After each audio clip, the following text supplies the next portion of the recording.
نخشى أما زلنا نحيا نرى نعم. السلام عليكم ورحمة الله وبركاته.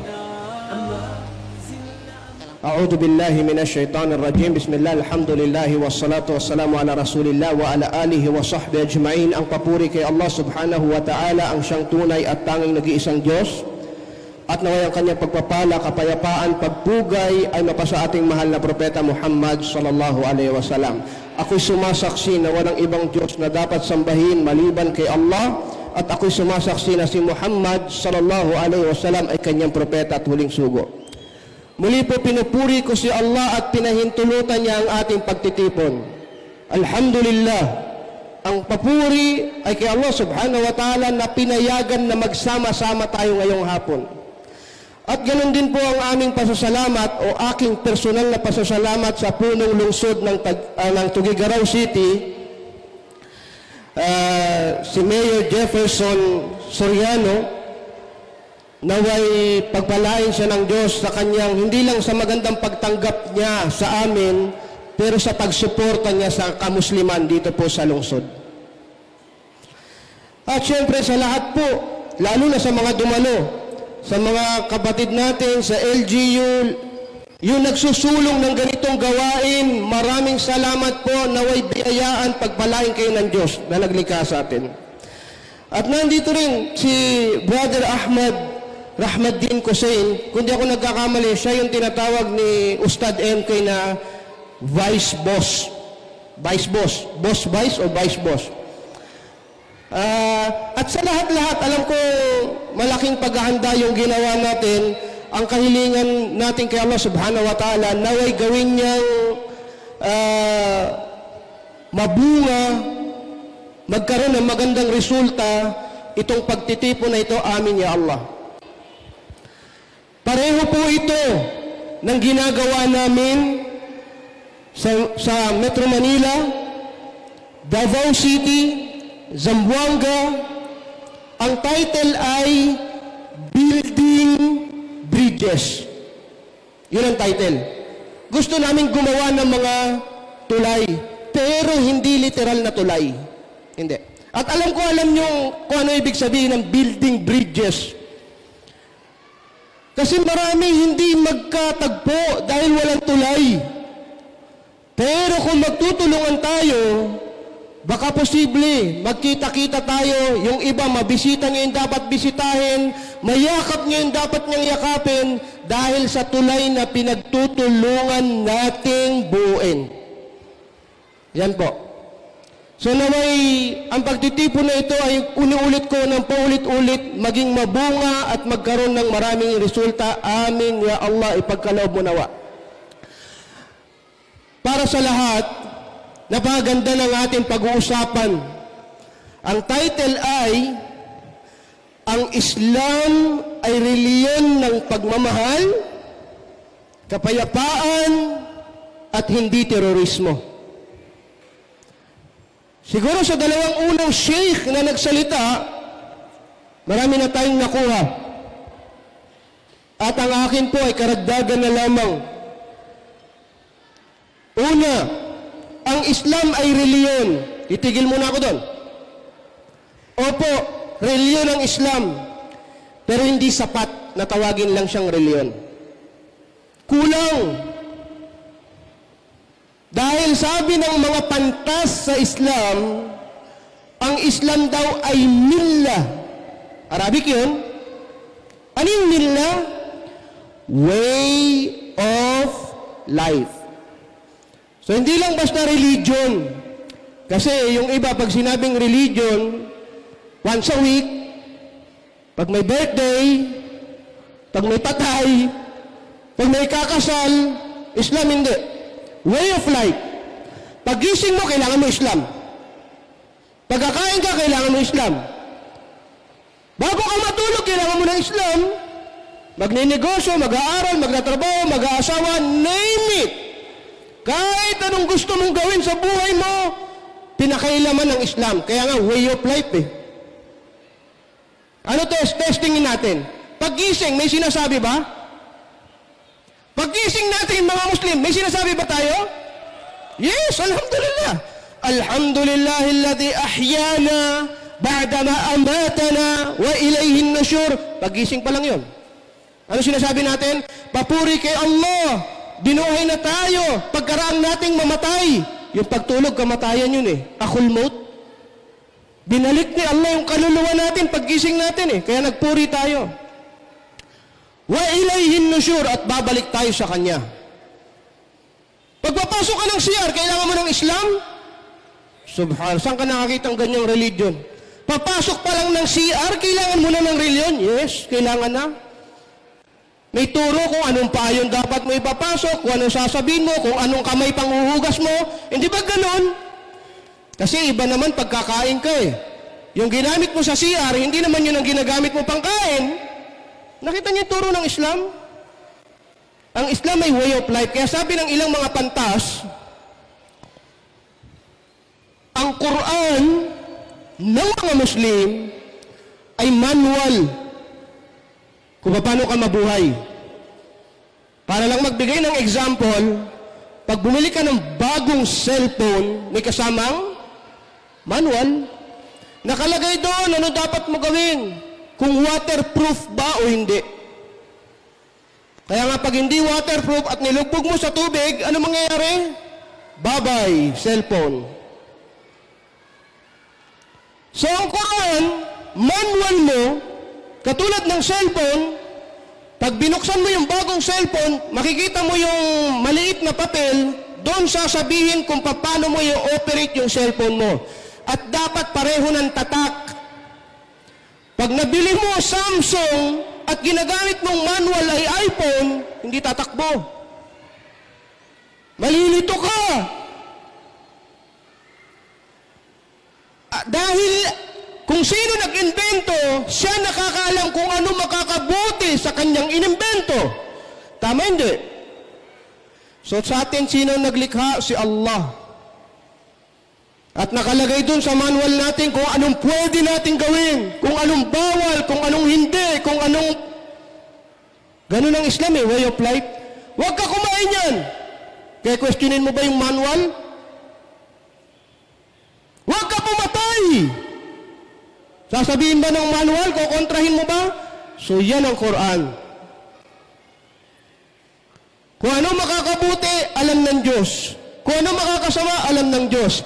Kaya ang Muslim, kailangan mabuhay ayon sa kanyang reliyon. Tuloy natin. Ang Islam ay reliyon. Dito ako tumigil. Pero hindi lang reliyon. Way of life. Milla. Kasunod, reliyon ng pagmamahalan. Tama ba ako? Tama, pagmamahal. Madali lang i-explain to. Ang reliyon, ang Islam ay pagmamahal. Agree o hindi? Alam niyo yung isa sa pinaka-popular na wika ni Prophet Muhammad, peace be upon him? Ang sabi niya, pakinggan niyong lahat. At mapapatunayan natin na ang Islam ay reliyon ng pagmamahal.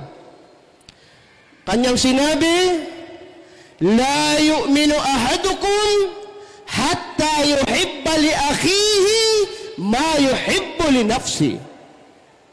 Ano ibig sabihin? Ang isa man sa inyo ay hindi kumpleto, hindi ganap ang pananampalataya hanggat hindi niya mahal sa kapatid niya ang mahal niya sa kanyang sarili. Kung ikaw kumakain ng masarap at natitiis mo yung kapatid mo, kapitbahay mo, hindi kumakain, hindi mo naintindihan ang Islam. Dahil yun ang sabi ng Prophet Muhammad sallallahu alaihi wasallam eh, kung gusto mo ng magandang damit sa sarili mo, gustuhin mo rin ito sa iba. Gusto mo ng magandang tirahan, gusto mo sa iba. Gusto mo ng mapayapang tahanan, bansa, lugar, syudad, kailangan gusto mo rin yun sa iba. Pagmamahal eh. At hindi lang sa tao, pakinggan nyo yun ulit. Sabi ng Rasulullah sallallahu alaihi wasallam, siya ay nagsasalaysay isang araw, isang beses. Merong isang tao naglalakbay sa disyerto. Imagine, disyerto. At uhaw na uhaw. Nakakita ng balon. Kaagaran siyang bumaba dun sa balon para uminom ng tubig. Alhamdulillah, niligtas siya ni Allah.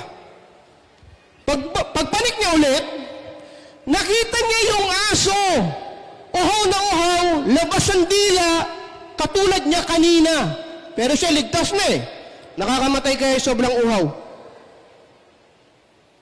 Nang nakita niya yung aso, bumaba siya ulit.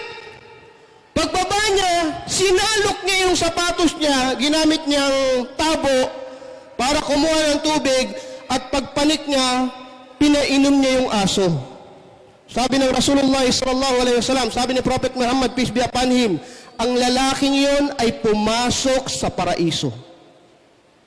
Bakit? Dahil nagpainom ng aso. Nakita niyo yun? Ang Islam pala, pag nagpainom ka ng aso, dahilan para makagawa ka ng kabutihan at pumasok ka sa paraiso. Yes. Pero hindi naririnig, di ba? Pero ganun ang Islam. Kung sa aso ay makakagawa ka ng kabutihan, dahilan para ka makapasok sa paraiso, lalo na siguro sa kapwa mo tao. Kahit anong religion niya, Buddhist, Hinduism, Christian, kasi aso na nga yung kanina eh. Nakuha niyo mga punto? Tutuloy ko. Ang Islam ay reliyon ng pagmamahal, kapayapaan ang kasunod. Wow, ito yung pinakamaganda. Pero bibitinin ko kayo dyan. Ang Islam ba ay kapayapaan? Ano katiba? Kaya ba natin mga Muslim ipaliwanag yun? Tingnan nyo pag nagkikita-kita tayo. Assalamu alaikum wa rahmatullahi wa barakatuh. Hindi yata tayo mabubuhay ng walang salam eh, di ba? Pag magkita tayo, salamu alaikum, salamu alaikum, salamu alaikum, yan ang pagpapatunay na ikaw ay naghahangad ng kapayapaan sa kapwa mo. Bakit? Ano ibig sabihin nun? Ang ibig sabihin nun, sumayo ang kapayapaan at awa ni Allah. Sabi ng ating mga pantas, kung ikaw ay nagsabi ng salamu alaikum sa iyong kapatid, imposible na gusto mo siyang saktan o pinsalain. Dahil sinabi mo yung salamu alaikum eh. Yan ay kahalintulad ng dua. Ikaw ay nananalangin. Kaya pag sinabi mo sa kapatid mo, assalamu alaikum, pinapanalangin ko kay Allah na sumayo ang kapayapaan. Hindi lang yung greetings na good morning, good afternoon, good evening. Hindi. Hindi. Naghahangad ka ng kapayapaan sa kanya. Pero ngayon, pupunta ako sa topic. Medyo seryoso. Bakit ang mga Muslim tinawag na terorista? Interesting? Interesado, no? Yes. Merong dalawang dahilan at nasa sa atin kung gusto natin tanggapin o hindi. According ito sa research, sa mga dalubhasa na nag-aaral. Anong unang dahilan? Pero agree ba tayo na ang Muslim tinatawag na terorista? Yes, na-generalize. Na-generalize. Hindi lahat. Yung iba, na-inform na. Alam na nila na hindi lahat terorista. Pero may pangilan-ngilan pa ring pagkakataon na tinatawag ang mga Muslim na terorista. Ito po ang dahilan. Una, ayon sa mga scholar, ang kasaysayan daw ng tao ay puro labanan kung sino ang magiging pinaka-makapangyarihan. Kung mahilig tayo sa history, sinasabi ng history na ang tao walang ginawa kundi kuhain ang kapangyarihan. History ng Rome, Persia, British, America, China, maski atras pa natin, ng Babylonian, puro lang sino ang magiging quote-unquote super power. Okay? Ganyan ang kasaysayan ng tao. And then, pag naging superpower na ang isang nasyon, bansa, grupo, bahala na kung anong tawag natin, the next problem is, paano mo ma-maintain ang pagiging superpower? Kasi wala ka ng kalaban eh. Magagawa mo lang naman yun pag ikaw ay nagtagumpay na sa maraming labanan. Yung labanan, either intellectual or sa armas. Sundan nyo, ha? Itong naging superpower, pag wala nang kumakalaban sa kanya, ang kailangan na lang niya mapanatili yung kapangyarihan. Dahil pag ikaw ay naging superpower, ikaw yung tatangkilikin, ikaw yung gagalangin, ikaw yung mamahalin, tama ba? Hindi. Kaya may tinatawag na, sabihin nyo kung nasusundan nyo ako ha, colonial mentality. Bakit? Once na na-colony ng isang malakas, makapangyarihan ang isang lugar, para sa kanila, sila na ang idol. Kung anong gusto mong pamumuhay, nakatingin ka kung sino yung superpower. Ano paborito mong isuot? Sa kanila. Pagkain? Sa kanila. Entertainment? Sa kanila. Way of life? Sa kanila. Nasusundan niyo pa ako? Okay lang. Ngayon, kung merong threat, banta, sa aming tinatamasang kapangyarihan, kailangan palabasin namin na sila ang bad guys at hindi kami. Kung nasusundan niyo pa ako, sinong bad guys? Yung kumakalaban, yung gustong kuhain ang aming kapangyarihan. Nagkataon na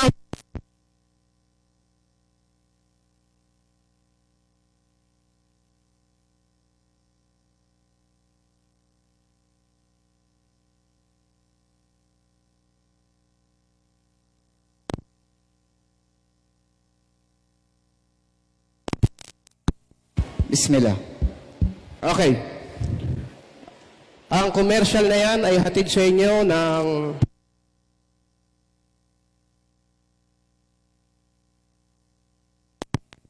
Hello. Yan, okay na. Hello. Yan, okay. Check. Hello. Bismillah, alhamdulillah, a'udhu billahi minasyaitanir rajim. Itutuloy ko pa. Inulit ko. Ang Islam, pinakikialaman niya lahat ng gawain ng tao. Kung merong makapangyarihan na nasa taas at nakikita niya ang Islam na nilalabanan, quote-unquote, ang kanyang uri ng pamumuhay, ang sabi ng mga expert, ng mga scholar, binrand nila yung Islam na kalaban sa kanilang kapangyarihan. Ito yung sinasabi ko, nasa sa atin kung tatanggapin natin o hindi. Paano binrand? Halimbawa, ang tinitingnan natin ngayong tinitingalang superpower ay nagpapahintulot ng maraming bagay na bawal sa Islam. Uri ng pananamit. Just for example, anong damit na gusto nyo? Sa mga kababaihan, anong damit na tinatangkilik? Sa mga kalalakihan. And then darating ngayon ang Islam. Ang damit ay ganto, ganyan. Oh, teka, iba yan ah. Anong uri ng gobyerno ang kanilang itinutulak at darating naman ang Islam, ito ang tamang gobyerno, ito ang tamang pamumuno, ito ang tamang... Nakukuha nyo ka na ibig ko sabihin? So therefore, itong Islam, kung meron siyang ipinapakitang isang uri ng pamumuhay na taliwas sa kanila, kailangan maibranto na bad guy. Para manatili ang paghanga, pagrespeto, pagmamahal sa amin na makapangyarihan. Kaya may tinatawag silang propaganda, quote-unquote. Kaya naman, kung a-agree kayo, 1970s or 80s, hinote na ang word na terrorist. So marami dito hindi pa pinapanganak, ginagamit na ang terorista. Yan, terorista, may description. Hindi lahat pwede maging terorista. Agree ba kayo? Kung tatawag ka ng grade 4 student, 10 years old na bata, na magaling mag-drawing, sabihin mo, i-drawing mo ko please ng fireman, bombero. Drawing bombero, may truck, may hose. Di ba ganon? I-drawing mo ko ng doktor. Lalagyan niya ng stethoscope. Okay, i-drawing mo ko ng police. Lalagyan ng baril, police, mga uniform. O, drawing mo ko ng bad guy. I-drawing mo ko ng, let's say, yung mag-hold up ng bangko. So, siguro, i-drawing niya yung mga nakatakip ang mukha, i-testing nyo. I-drawing mo ko ng terorista. Ano i-drawing? Kailangan kamukha natin. Kailangan may balbas. Pati yung baril, hindi yung baril ng kapulisan natin. Kailangan AK. Kasi yun ang panterorista eh. Bakit? Na mindset. Pati sa pelikula, pag tinawag na terorista, kailangan yung accent niya, Middle East accent. O kaya Indian, yung pang-Muslim na nag-i-English. Kailangan may balbas. Kailangan may Arabic ng konti sa salita. Kailan to sinumulan? 80s, 4 decades ago. Itong reality, nakakalungkot. Kaya na-generalize. Nasubukan nyo ng, kung pag-uusapan karanasan ng mga Muslim, alam ko ang bawat isa sa atin may kanya-kanyang karanasan. Oo. Kami, nagpapadala kami sa mga shipping, LBC, Palawan, bla bla bla. Pagka inilagay mo na yung bag mo at balot na balot, naku, ma'am, at naka-hijab, ma'am, wala bang bomba yan? Totoo ba hindi? Ma'am, baka may bomba ha? Pero hindi, nagjo-joke lang ako. O, nagjo-joke ka lang pero masakit yun ha? Porque ba Muslim may bomba? Totoo lang, ito yung nakakalungkot talaga nangyayari sa atin. Yan ang unang dahilan. Kasi may nag-brand. May nag-brand. Kaya nga na-explain kanina ni Ustad MK, ni Ustad Muhammad Khalil, yung ibang krimen, basta hindi naman Muslim gumawa, kahit gaano kalaking krimen, kahit obvious na terrorism na yon, hindi yung terrorism. Bakit? Dahil hindi naman Muslim ang gumawa. Pero kahit jaywalking lang, kung Muslim ang gumawa, ito ay terrorism. Jaywalking, terrorism? Tumawid lang sa hindi dapat tawiran, Muslim ka eh. Yan ang problema natin. Kaya maraming salamat sa nakakaunawa. Mahabang panahon, kailangan magtulungan para tanggalin ito. Sa ngayon, nandyan yan. Pero hindi naman sa lahat. Alhamdulillah. Hindi naman sa lahat. Yan ang unang dahilan. Dahil daw sa propagandang nagaganap sa media. Okay? So mas malinaw, no? Dahil ang media, pag nagsama-sama, ang isang anghel, kaya nilang gawing halimaw. Ganyan ka makapangyarihan ng media ngayon. Lalo yung edit-edit ng video, ng photo. Ikaw lang, gusto mo tanggalin yung mga tigyawat mo. Pag nag-selfie ka, dali-dali, tanggal eh. Ganun ang media ngayon, ganun ang media. Lahat, meron silang malaking kapangyarihan para palabasin kung anong gusto nila. Second reason. Masakit yung una, di ba? Second reason. Bakit tinatawag na terorista ang Muslim? Mas masakit siguro ito. Ready na kayo? Dahil nagagamit sila ng iba sa sarili nilang interes. Mas masakit. Allahu alam, si Allah nakakalam kung anong layunin ng mga gumagamit ng mga tao. Kapangyarihan, pera, politika, gagamitin nila yung mga Muslim, aarmasan, at sige, lumaban kayo doon, gawin nyo yan, gawin nyo to. Bakit?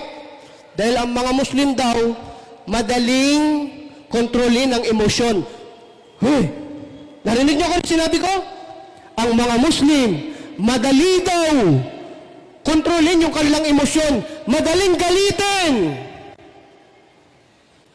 Ayon sa pag-aaral, magpakita ka lang ng video sa mga Muslim, mga kapatid nyo, pinapatay sa Indonesia. Ayan ang video. Ayan o, sinaksak ko. Allahu Akbar! Yung mga Muslim, oo nga no, pinapatay. Kailangan ipagtanggol. Kailangan labanan. Ayun. Ano kailangan nyo, armas? Magkano? Bukas makalawa, may sinilang na bagong recruit. Pasakit ng pasakit ang mga dahilan Ginamit sila. Gusto mo makapunta ng paraiso? Papatayin ng kupar. Tagot ito. Ganyan ang mga word. Kailangan ang batas ay batas ni Allah. So yung mga Muslim, ginamit yung mga talata sa Quran na hindi naman niya lugar sa mga sheikh na nandito ngayon. Hindi ba't merong tinatawag na sababun nuzul? Reason for revelation ng ayah sa Quran? May dahilan si Allah kung bakit niya ipinahayag? Halimbawa lang Sabi sa Quran, A'udhu billahi minasyaitanir rajim. Ya ayyuhalladhina amanu la tattakhidu aduwwi wa aduwakum awliya'a tulquna ilayhim bil mawaddah. Magugulat kayo sa translation, pakinggan niyo mabuti. O kayong mga mananampalataya, huwag niyo gawing kaibigan ang aking kaaway at inyong kaaway at binibigyan niyo sila ng pagmamahal. Kaaway? Kaaway ni Allah, kaaway natin, huwag gawing kaibigan. Sino yan? Mga non-Muslim yan. Okay, babasahin ko na ngayon sa mga Muslim. Nakita nyo? Kaaway ni Allah ang mga hindi Muslim? Huwag nyo bigyan ng pagmamahal? Teka muna. Hoy. Kailan ba ito sinabi ni Allah at para kanino? Basta na lang nagdesisyon yung isang Muslim na kaaway sila. Para kanino? Kailan? Sinabi yan ni Allah, panahon ng digmaan, nang iniispiyahan sila at magagapi ang mga Muslim. May sitwasyon na partikular. Naunawaan ba natin? Pero tayo ngayon, makakarinig, yung pala sabi, ginamit na pala tayo sa kanilang pansariling interes. Patawarin tayo ni Allah. Ang lahat ng sinasabi ko dito, hindi ko katang isip. Ayon ito sa mga research ng mga expert. Kung bakit naging radikal, kung bakit may naging terorista, patawarin tayo ni Allah. Ipagpatuloy natin. Yan ang dalawang dahilan. At makatotohanan to. Sana pagmuni-munihan pa natin ng mas malalim at hindi lang sa tagpong ito. Pero pakinggan nyo ngayon, ang Islam ba ay tunay na reliyon ng kapayapaan, pagmamahalan at walang terorismo? Sinisigaw ko sa Tugigaraw City, ang Islam ay hindi reliyon ng terorismo. May katibayan ba? Marami.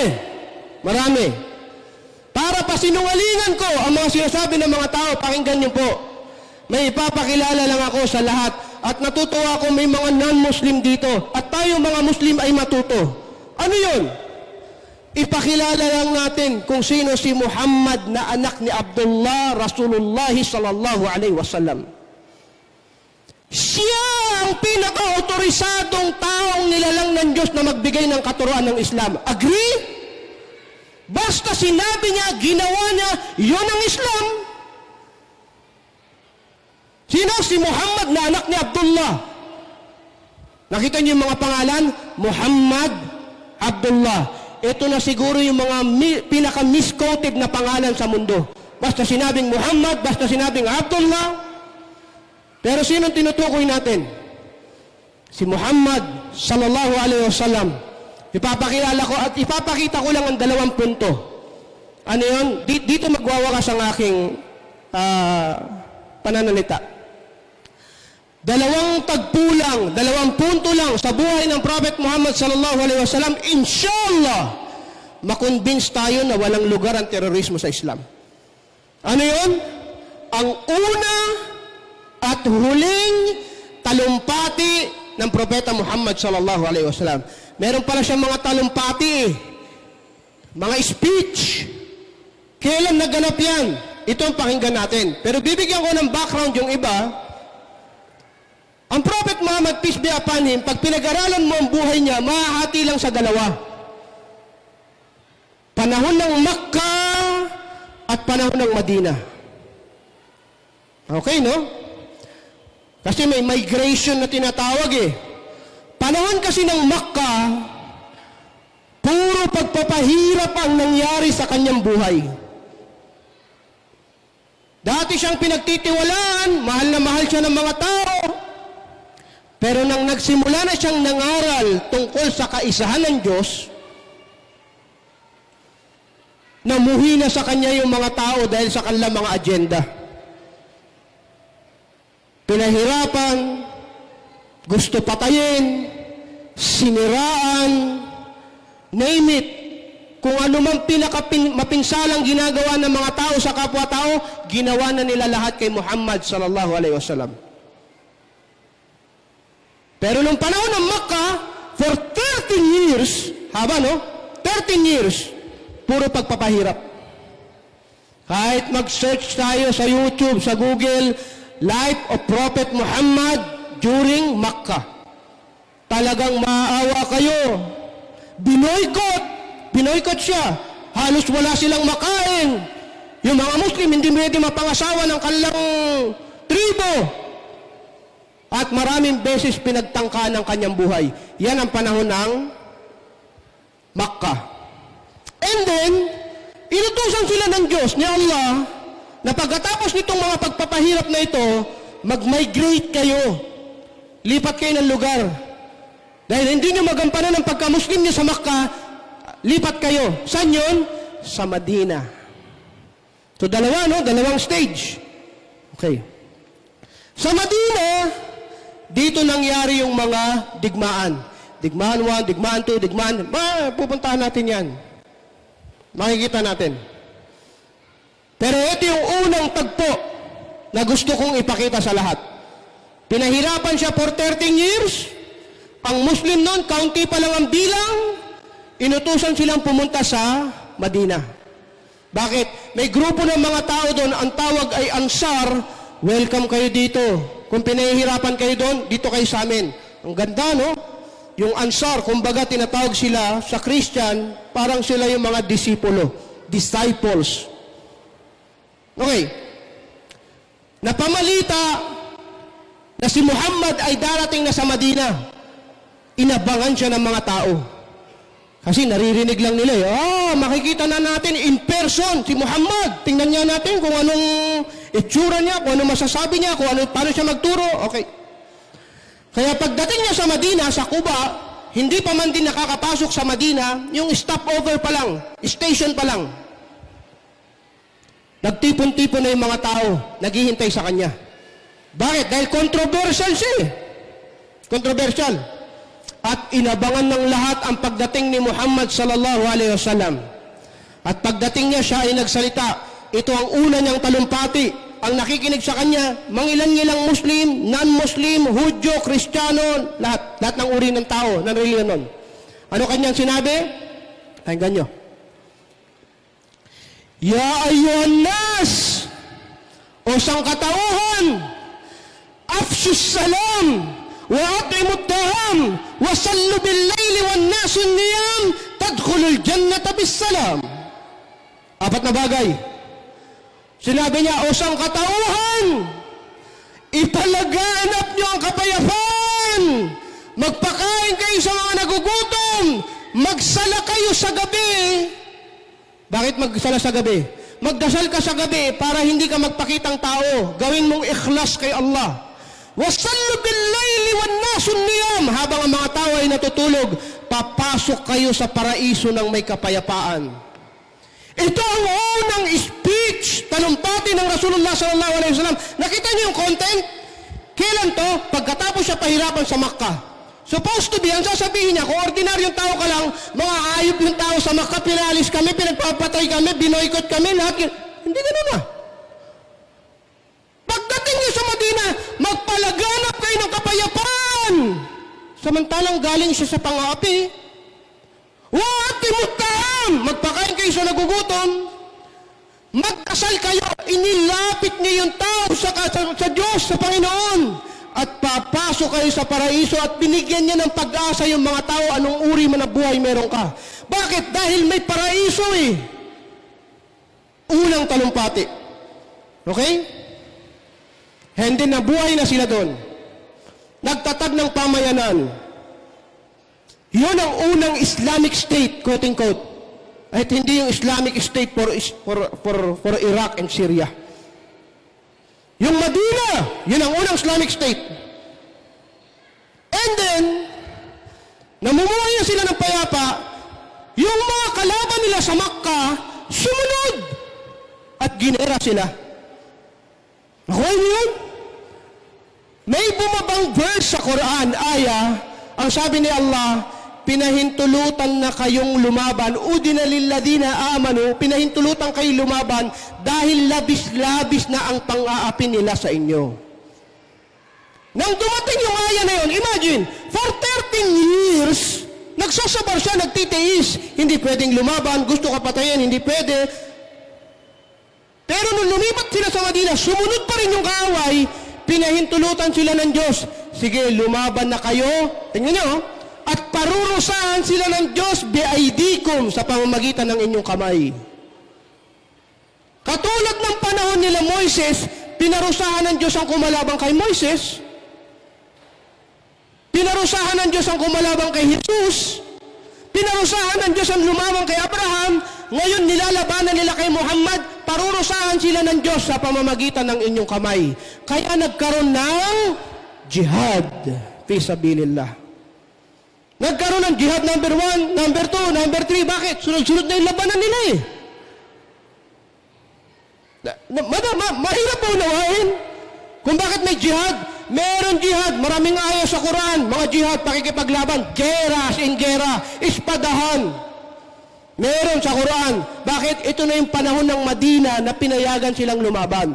Pero shortcut ko. Okay. Hanggang... Ito na yung highlights. Astamir, ha? Ito na yung highlights. Hanggang sa pinalakas sila ng gusto ni Allah sa Madina at inutusan silang bawiin na ang Makkah. Okay, di ba? Exciting part. Alam niyo tayo mga Pilipino mahilig sa telenovela eh. Pag yung inapi, gaganti na, okay. Gumaganda na istorya eh. Tama hindi? Kaya mabenta sa atin yung mga telenovela eh. Eto na. Bumalik kayo sa Makkah, bawiin yung muli dahil malakas na kayo. Inipon ng Prophet Muhammad sallallahu alaihi wasallam, peace be upon him, and 10,000 soldiers. Nung panahon na yun, marami yun.